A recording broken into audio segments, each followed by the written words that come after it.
Thank you, thank you, thank you. All right, so now we are heading to the cybersecurity panel. Who's ready for this amazing cybersecurity panel where we're going to be talking about risk mitigation strategies for online education? So I'll be bringing up my different, Mary, do you want to call them up or should I just go ahead? Okay, let me just do that. Okay. So for today's panel session, like you said, it's about cyber security. The topic for today is mitigating the risks in online education. And our lineup of panelists, we have Janet Silantoi, we have Confidence Staveley, we have Tola Jimoh, and we have Theoneste Ngiruwonsanga. Oh, that name, I've been practicing it so that I can just say it once and get it. I hope I tried. Janet is a Kenyan with passion for technology and women empowerment, whose professional interest is on cybersecurity. And she's currently running an MSc in cybersecurity at the Lancaster University, courtesy of the Chevening Scholarship. Ms. Confidence is a Nigerian, and she resides in Lagos. She's also a cybersecurity professional and a cybersecurity awareness advocate. She's a global shaper, an author, and entrepreneur with over a decade worth of experience in technology. Mrs. Tola Jimoh, I'm smiling because I know her. I've not seen her face in a long time. She's a Nigerian who is currently resident in Canada. She's a cybersecurity consultant at the Dialect Canada. A cybersecurity, prior to this, she has held business advisory positions in aviation, media technology, and oil and gas.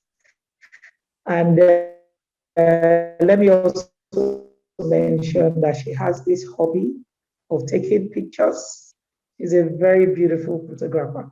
So you see, we have women that are well talented in Africa.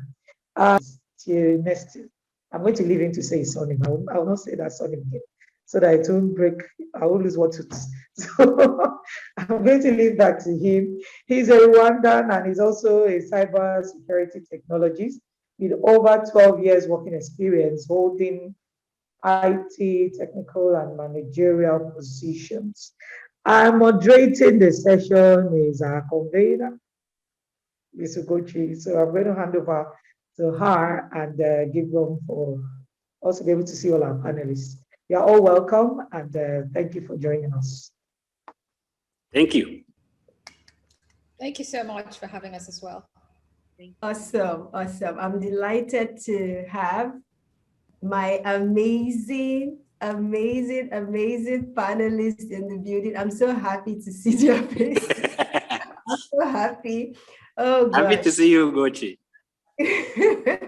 Happy to see you too, Theo. Okay, so we're just going to start with Theo because Theo has to run off. Yes, he has to run off. So we'll just start with him and then we'll now spend time. Days, give it to everybody. Yes. So today the theme for this panel session is risk mitigation strategies for online education, and it's important because many people were entered online education a bit unprepared, and that's why people wanted to go back to school as it was before the pandemic. But the truth is, even if we go back to school as it was before, it's now important for everybody to begin to have something, some online, some remote learning platform, just something so that in case, they are prepared and they can also, should I say, provide good value to the parents and also to the children. So that's why we're going to be having this important conversation. And so I'll be starting with you, Theo. Bear in mind that you all have about similar questions. The goal is for everybody to say different aspects of it so that we cover the whole thing and so that everybody listening can pick up practical stuff they can work with right away. Theo, are you ready for me? I can't see your face anymore. Yes, I'm ready. Okay, maybe it's just me that can't see. I can see you. Okay, so starting with you, Theo, I'll just give it to you. What are your top risk mitigation strategies for online education? Take it away. Thank you, Ugochi. Thank you for having me today in this fifth schools safety summit. The top risk mitigation strategies for online education. First of all, risk mitigation for online education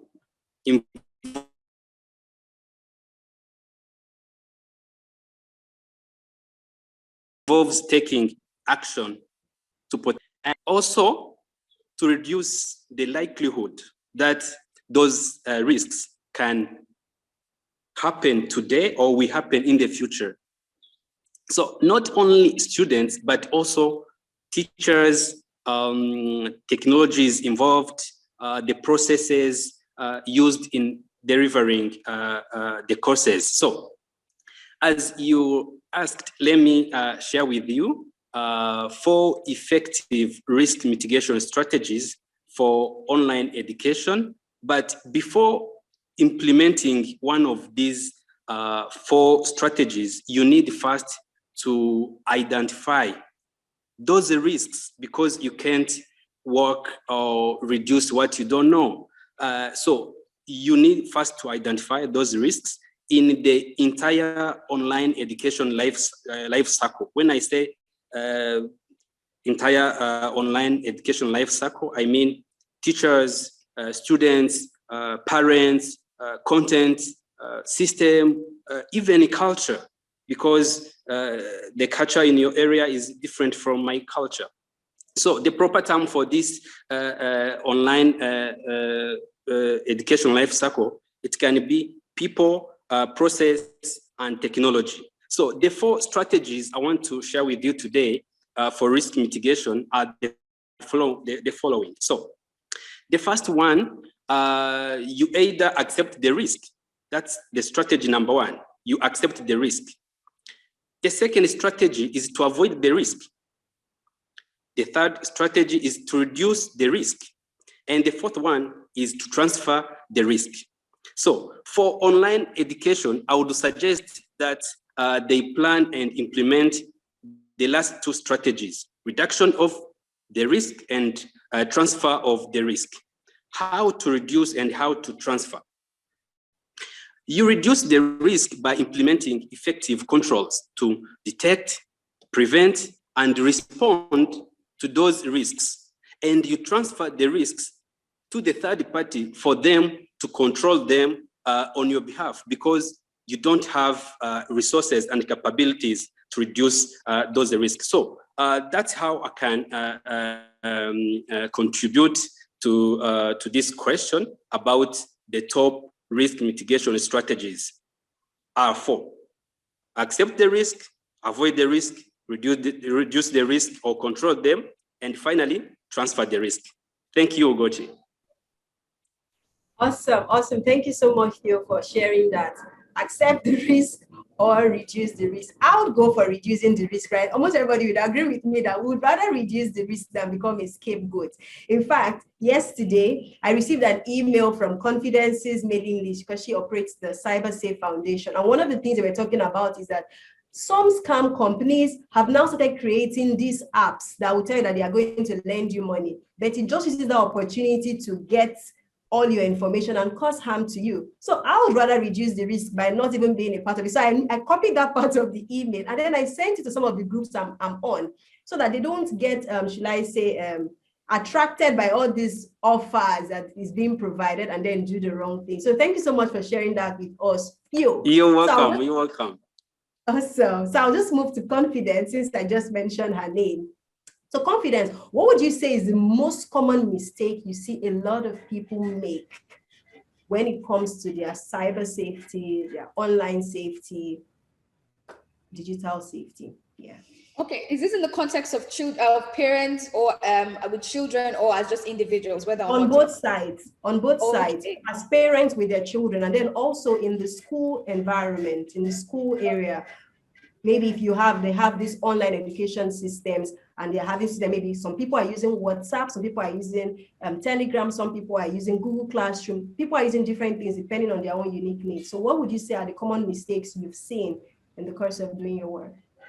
Okay, so the most common mistake, and maybe because of all I've seen in the space in Nigeria, is awareness. People are not aware of the risk. So what you do not know is like when you're driving your car, your blind spot is danger spot. And for more advanced cars, what has happened is there are other sensors that help you, sort of check out those blind spots while you're driving. It's because it's very important that you're never blindsided. So awareness about the risk is a key issue that we face, and it's also interesting because attack vectors, that's the method and the path in which cyber criminals get to cause havoc. It's evolving with time. I mean, you've just shared one that we shared on our mailing list. Who would have thought a few years ago that cyber criminals would get as intentional enough as creating apps, hosting them, going through the trouble of actually writing reviews to legitimize them so that people can fall for these scams. I mean, before now, it was just a Nigerian inheritance scam that people were knowing about, but these things are evolving. So concerning ourselves with just the things that rock our boats on a daily will no longer keep us safe. We need to concern ourselves with online safety and how the issues in the online space are evolving. When we are not blindsided by the risk, we then become more intentional about deploying the tools, deploying the people, and deploying the processes that protect us. So when I say these are three main pillars. So the tools in the sense of protection will begin to take the shape of antivirus software on your computers or on your devices that you hand off to your children. It will begin to take the form of monitoring tools. It will begin to take the form of alternative software on your children's computing devices that do not allow them access certain content. I mean, for example, your children shouldn't have access to Google directly. They should have search engines that are children friendly, for example. So knowing that this risk are there, begin to give you the insights to begin to put out tools, to be able to look for the tools or source knowledge around what tools can protect you. The next pillar is the people pillar. The people pillar is actually the strongest pillar in cybersecurity. I feel like, I know that this people pillar rules just about every other pillar. If you get the people pillar right, the chances of a successful cyber attack is significantly reduced. Now, I'm saying that because we have also seen over time that it's getting more difficult to hack computers, but it's getting easier, if we do not get enough awareness around the cyber risk to actually hack humans. And that's where we begin to find social engineering. Social engineering is the act of deception, where people begin to give their sensitive information to people, to cyber criminals, and then they cause havoc. So you see that the human beings involved, you need to be able to know what to do, need to be able to identify the red flags when they interact with technology and interact with other people as well, via every other platform, around what to look out for, what the red flags are, and how to protect themselves. So that's the people side of things. We need to be able to drive awareness enough that parents, for example, will be able to know what red flags to look out for, even in their children's behaviors, to be able to know what to do. We also need parents as well to be aware of what steps to take. When children when you put devices in the hand of children, for example, that they are not prepared for the online world. We are preparing our children daily for the physical world, but we are not preparing them to be sensitive and to be able to respond to cyber risk that they face. How will your child respond to cyberbullying? How will your child respond to a random person asking for your home address? How will your child respond to a link being shared to download a game? Have you checked how that's going to happen? So the people side of things is that multifaceted, where both parents, educators, and the children need to be prepared for the cyberspace, like we prepare them for the physical space, to be confident and knowledgeable explorers of the web. So we need to be intentional about that. And the processes as well are very important. Do we have in our schools, do we have periodic cybersecurity awareness for our children? Do we have things that we need to do to prepare the children when they're coming to school, when they just join our schools? Do we have those processes in place? So you see, we have those things that we need to put in place, but we have to make sure that we are first not blindsided, we are very aware, and as the risk evolves, we concern ourselves with knowing the risk, and that way we become more intentional about putting in the people, the processes, and the technology. I hope I've not overspoken, but yeah, that's my... Awesome. That was just so beautiful. Confidence. Thank you so much for sharing those pillars. So we know we have gifts to be given out, right? So first question, please put it in the comment section. Our team members are checking both Zoom and Facebook and picking out the winners.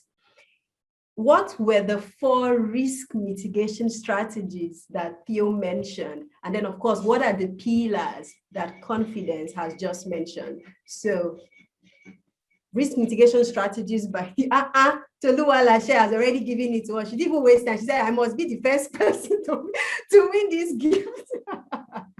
Thank you. I think she was just waiting. She had the answer. She was just waiting. When they just asked, within 1 second, I'll just give it to them. Thank you so much for that. Now, Confidence mentioned pillars, not just one pillar. So if you're really going to get the gift for that question, you've got to mention all the pillars.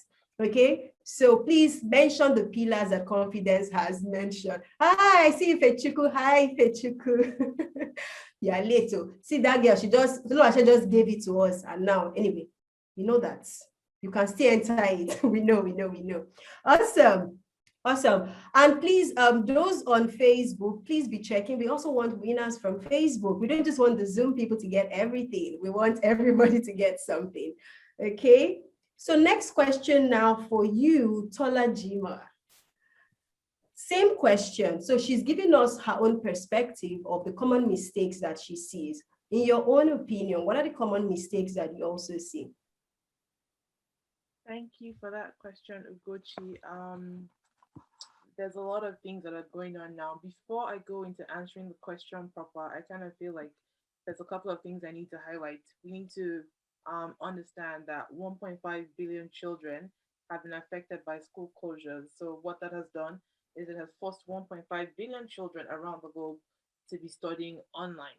And then the pandemic has also led to an unprecedented amount of screen time. Like parents used to complain that children were always online, but right now it's like times 200 or times 2 billion. Like it's skyrocketed.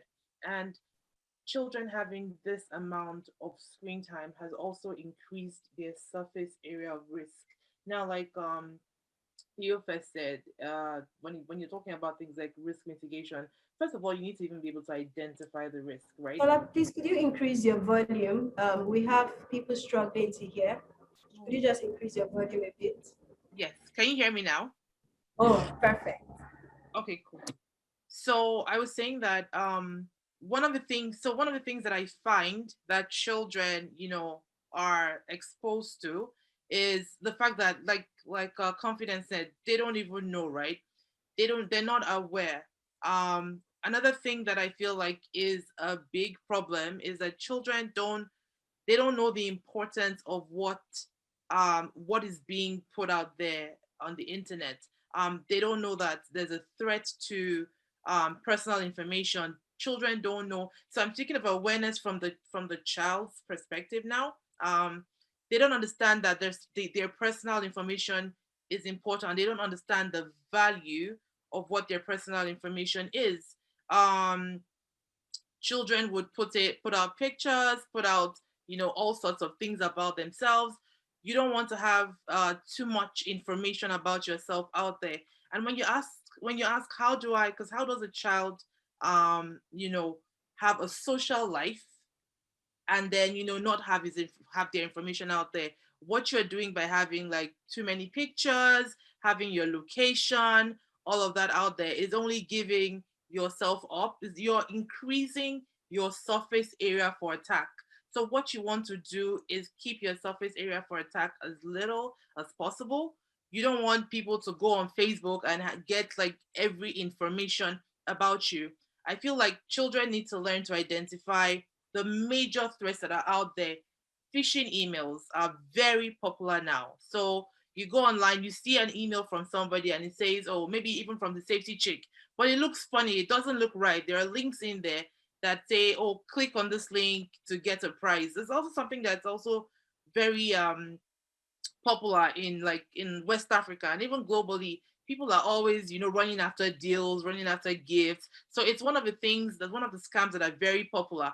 You see a link in your email that says, oh, click this link and you get a voucher from Coca-Cola, but that's not true. Coca-Cola is not doing any promo. Like, you always want to double check things. Like, if you see, so one tip that I learned from school when I was studying cybersecurity, for instance, if you get an email from, a particular brand or somebody offering you something, take the context out of the email, put it in your browser and check, like, verify it separately. Do not click the link to try to find out. So if I get an email from Silantoi telling me that, oh, I just won $1 million or 1 million naira, you probably want to, and she's saying it's from some organization, you probably want to check that first before you click on that link. There's also ransomware that people don't really know about. There's malware, there's things that when you click on, they affect your system. Children don't know about this. There's also cyberbullying. There's things like cyberbullying. I'm going to read out like a little survey that was done by the Center for Cyber Safety and Education. So it says, what are kids doing online? So it says 30% of kids that have used the internet in ways that their parents do not approve of. 21% have visited sites where they can chat with strangers. 17% have visited porn sites. 11% have visited sites that offer ways to cheat on their homework, and 4% have visited gambling sites. So therein are your threats. There's gambling online, there's chatting with strangers, there's porn sites, and then there's just sites where your parents generally will not approve of. And then even for school teachers may not know, but for every homework you give, there's probably sites where students can actually go and get the answers to the questions. What are you doing as a teacher to make sure that that even your content is secure? When I was in school, there was a particular instructor who used to pull her questions from a particular website, and we found a way to hack. So every time she gave us exams, because we were cybersecurity students, we will pass because we pretty much found a way around finding where the questions were. So in this situation of online learning, what are we doing even as teachers, to ensure that our questions are safe, that we are giving out grades that the children are really earning, and it's not grades that they're just getting because they found a way around, our security system. So things like gambling, things like porn, things like even cheating are things that are out there. They may not be 100% cybersecurity focused, but there are flaws in the system or in the online educational system that can affect the learning of the child. Thank you. Awesome. Thank you so much, Tola, for sharing that. Thank you so much. Because, and you see, this is the reason I keep on saying we've got to be intentional about grooming the younger generation. We've got to build resilient children, because the truth is they're going to meet all sorts out there. If the conversation has not happened early, if we have not prepared them, they wouldn't know what to do. And that's why one of the things I've been advocating for very recently is something I call a family safety meeting. I know a meeting sounds too serious, but the whole idea is a bonding time between parents and children. Maybe you're having pizza night at home, or you're all just gisting, playing games together, and then you teach on an aspect of safety. You can just pick an aspect of online safety, maybe cyberbullying, and talk about it. Tell them these are the kind of things that can happen. This is what you are supposed to do. And it just educates them. As they grow, they would remember those things. They will remember that you prepared them. What happens is when they find themselves in certain situations and they can see that this thing they have been warned about is happening, they can make better decisions, as opposed to them being thrown into the situation and then they're thinking of what to do because nobody prepared them. So a parent here, please, you've got to equip your children early. I was with a parent one day, and in her presence, the child picked up her phone went to Play Store, downloaded one game, and started playing. And this is a reality across. Many children are that savvy. And so if you've not prepared them for the things they might encounter, they might not know, they might click on a link, and that thing takes your own identity, you the parent, and information is just let out, and it could cause a problem for you. So I'll be moving to Janet, and Janet, I need your angle, your Kenyan angle to this. Okay. Wow. Thank you very much for this opportunity to just share the little knowledge or the more knowledge that I know about this content. And I think I really like the theme of today's conference, because being a parent and having children and actually seeing how much they're capable of doing online, this got my attention. And I think just to build on what Tola just mentioned on, free content and all these free advertisements that go around. I think one thing we need to realize is just because it's free, it doesn't mean it is safe. And one rule of thumb is that most paid softwares and actually most of the things that you go and you need to purchase online actually have a higher percentage of being safer. So I think that's one of the things, as we all love free stuff. And Ogochi is giving out free stuff today. Let's hope it's from a verified site. But all I'm saying is, for free things, you really need to think twice, because there's nothing for free. And I think the other angle that I really like that has come out from all the panel speakers today is that we cannot underestimate the value of awareness. Like, our children need to be aware, the teachers need to be aware, the parents need to be aware of the risk that is actually at our disposal and what can be done around it. And I think, as Confidence was talking, something that crossed my mind was, even in terms of the schools and in terms of the representation of the people in the conference today, I would want you to just check, do you have policies that ensure that children have a way of reporting cyberbullying? Or if an incident happens, do they have a way or a proper channel or procedure where the children know that if this thing happens, and what things actually are we even talking about? Are they even aware of the risks that are there? Then if such a thing happens, then how are they supposed to report? And you see, something that crossed my mind as well is the fact that just as in a physical environment where we keep our children safe and tell them not to go to, not go to certain places, not to visit certain places at certain times at night, such precautions. I think we need to also have that when you're going online. Just as Tola mentioned, some of these sites where they can go and get answers to their assignments, or they can go and upload their work so that someone can do it for them. These are actually areas that can be bait. And all these cyber criminals are aware of that, because by the time you're visiting, let's say, a prohibited site like a porn site, they definitely know that is unsupervised. And so they'll actually use that opportunity to take advantage of the child. And the other thing I was looking at is, how do we even understand how grooming happens online? And there's an incident that I saw where, a child, initially they would come and they would be so nice and they'll try and get information from them. As Tola as well mentioned, they would go to their Facebook sites, get to know the name of the father, the mother, or a relative or a place they had visited. And it's done so smoothly that by the time the kid is getting into doing all those escalated things that they do online, it has been groomed all along. And their sense is actually narrowed down, or rather it has been mellowed.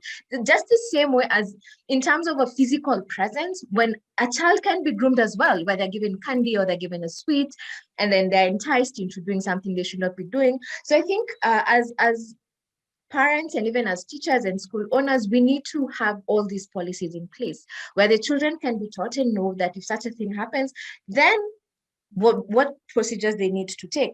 And I think the last thing that I would want to mention, and I think this can cut across both for parents and for children, is actually the ability to monitor your children when they're using these gadgets. And being a parent, and there are things I've been seeing throughout this pandemic period, and I was like, goodness, at times we might just be in the same space with them and not really be keen with what they're doing. I'll give you an example. So there's a time a friend visited and they had a phone, and my child accessed the phone and they were playing games. And I was just curious to see what sort of games they were playing on that particular phone. What you don't understand is all these devices, we all have cookies. And when you go to these sites, you accept all these cookies and you accept all these authorizations, and they have access to your phones. So that means whatever information the child is accessing is actually tailor-made to the owner of the phone, which in this case is not the child. And there's no telling what content the child can access. And so one of the ways to mitigate this would be, and this is something so practical that I'd want all of us to do today as parents and as teachers, to just check and ensure that your children have their own, if it's a Gmail account, registered to their name and actually filtered with the correct age. Because what happens is once you sign up on Google and you have your child's age indicated, anytime they're accessing any device with their Gmail account, it means all the content will be filtered to their age. And I think that's one of the things that is one of the key things that we need to look at, so that in a situation where you're not physically able to monitor the child, then already the content that the child is accessing can be filtered. And another thing that I think Confidence brought out was content filtering and actually monitoring of these devices. And that there's so many softwares out there that can do that. And I think one of the ones that I've practically used, and it's super amazing, well, it's free but still safe, is actually installing Google Family Link. So with the Google Family Link, it allows you to actually remotely monitor your child's device. And at times, if it's time for them to sleep, I can even switch off the device for them remotely, which is so cool. and actually, it also enables you to check the kind of applications the child is accessing, and even the duration, like how long are they on Facebook, or are they using a particular application for long? Because some of this information that you're getting from the app and from the monitoring can actually even inform you as a parent in terms of how you will handle them going forward in terms of their content access online. And the other thing I would actually just throw in as a bonus is ensuring that children access content that is friendly to them, or rather that is tailored to them. An example would be allowing them to use YTube instead of YouTube, especially for content creation. And I've actually seen this a lot of times where they're given assignments and they know they'll go to YouTube and get all this content. Everyone is YouTubing now, so they'll get all this free content in YouTube. But then again, with YouTube content, it's not tailor-made for the children. So just ensuring that children are safe online, and ensuring that we're monitoring what they're seeing, what they're accessing. And even as parents and teachers, we are vigilant, because the truth is these children are ahead of us always. Like, they're always one step ahead. And I'm talking as a person who has a master's in cybersecurity, but there are things they still run past me, and I'm thinking, how did that even happen? So I think we just need to be very vigilant and actually be on toes with them. Always be a step ahead, and we'll ensure that they're safe online. Thank you. Wow. Has this panel been hot or what? Thank you so much. One of the questions that came up in the comment section from Kalikenka is from Zambia, is tools. What are the tools available to control what students are accessing? And you already answered that when you were responding, where you talked about Google Family Link. And I also saw that someone also mentioned in the comment section that since the individual got the Q Studio license, they had been more at peace, because they are able to manage everything and keeps their children safe. Thank you so much for sharing very succinctly about the Google Family Link, and also that tip where you talked about creating a Gmail account specifically for the child, so that Gmail automatically only sends things that are age appropriate. Thank you so much for sharing that. You also asked this very important question: what are schools doing to address cyberbullying? Interestingly, during the week, I wrote a post about bullying and cyberbullying and the things that parents and school owners must put in place. And this is it. You can't just come and say, oh, we have a no bullying policy, or we have a no bullying stance. But when a child now comes and reports, nothing is done. Nobody can see the trail of how it's going to be properly managed, and that's a problem. So if you're a teacher here, please talk about it with your school administrator or your school owner. If you're a school owner here, please revisit what you have that is existing. Okay, thank you so much for sharing. Now, for those of you, yes, Kalikenka, yes, that question was answered. Now, I noticed that one of our team members has been sending DMs to those of you who have been answering correctly, but you have been so engrossed with what our panelists have been saying that you haven't responded to them. So please respond to them so we can get your emails. Don't send it to everybody. Don't put it in the chat.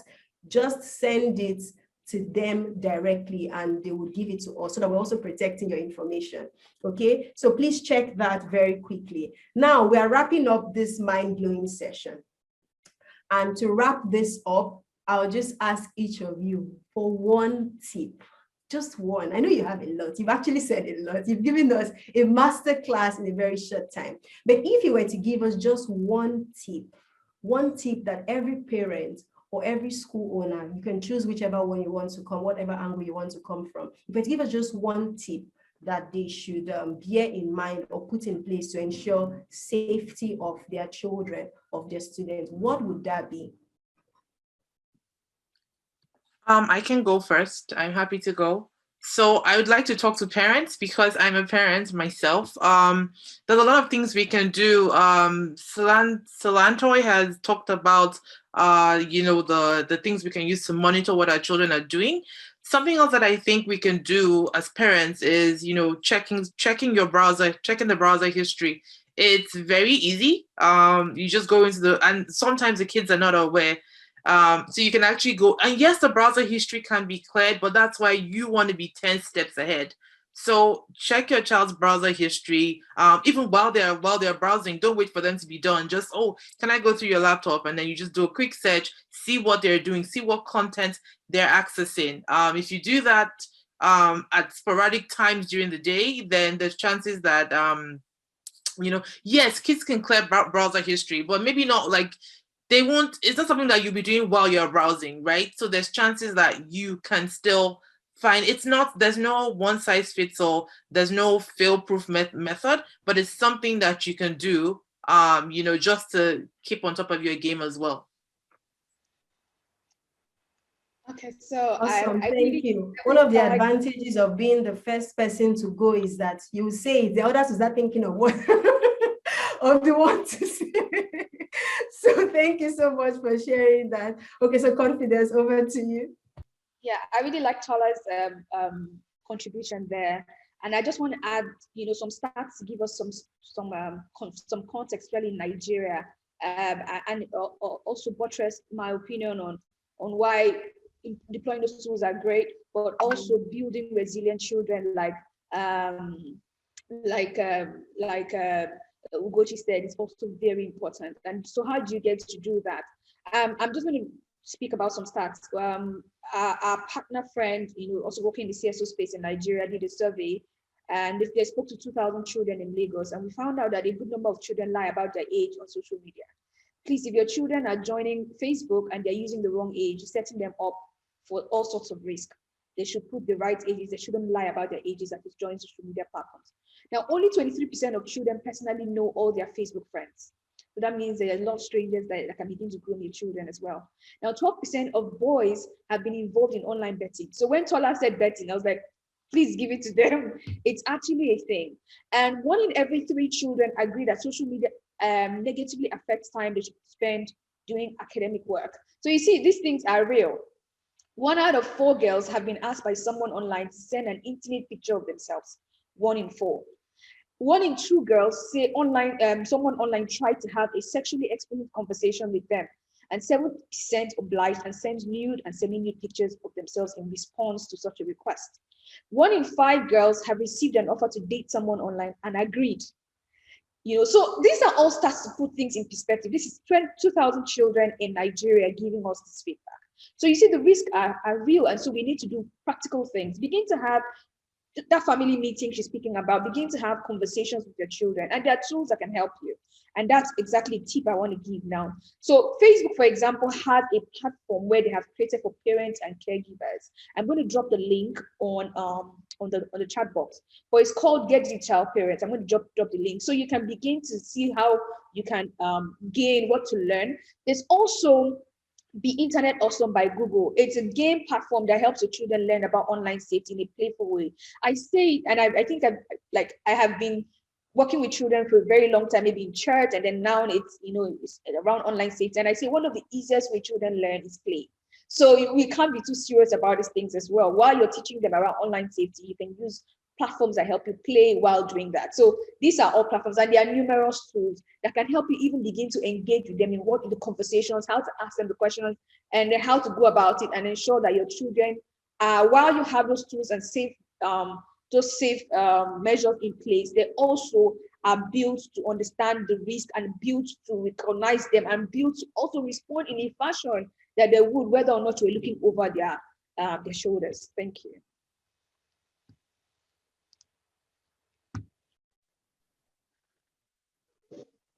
Over to you, Janet. Thank you so much, Confidence.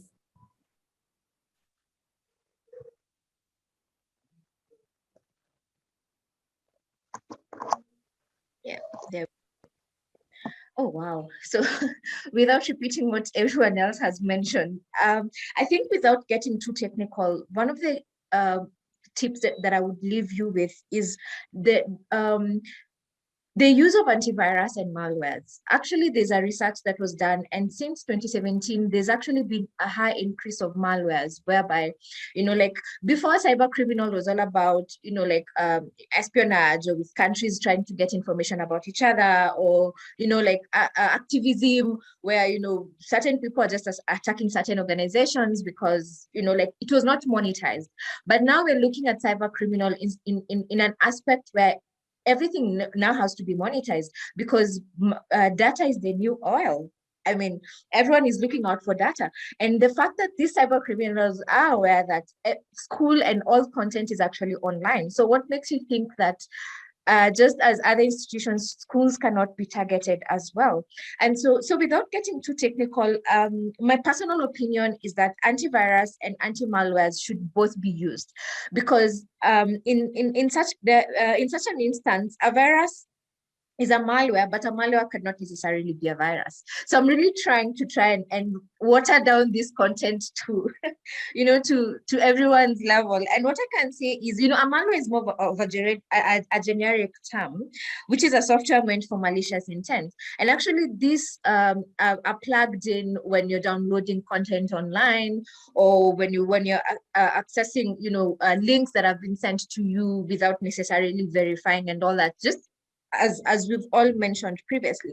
And so there's a need to take advantage of all these endpoint security tools to actually increase another layer of security. Because once you're aware and the students are aware that this is what is happening, then from a people perspective, then on a system perspective, then these softwares come in to just revamp, if I can even call it that, or reinforce the security that is already there. And there's so many, the beauty about the time space that we're in right now is there are so many endpoint security softwares out there, and actually most of them would even allow you to use like free versions for maybe a month or a few weeks for you to just test the waters with that. And then I'm sure with organizations like what Confidence is running, the schools can actually get actual real-time advice on what software to use and which ones are advisable, even in terms of cost and all that. So I think all this information is online, and that can actually be additional in terms of what we already know as far as people and awareness is concerned. But then again, we look at softwares in terms of just backing up whatever security is already there. I think I'll leave it at that. Awesome. I'd just like to say a very big thank you to you, Confidence, Janet, Tola, and Theo for being so amazing on this cybersecurity panel. Thank you so much for sharing amazing insights. The comment section has been buzzing. People are concurring. People are sharing what they have done. They're sharing their learning highlights. Thank you so much. And now I have to hand over to Mary because we've overshot our runway by 5 minutes. Mary, over to you. Okay, thank you very much, panelists. Thank you so much for this session. It's really mind-blowing. I'm so sure everybody has learned something this morning.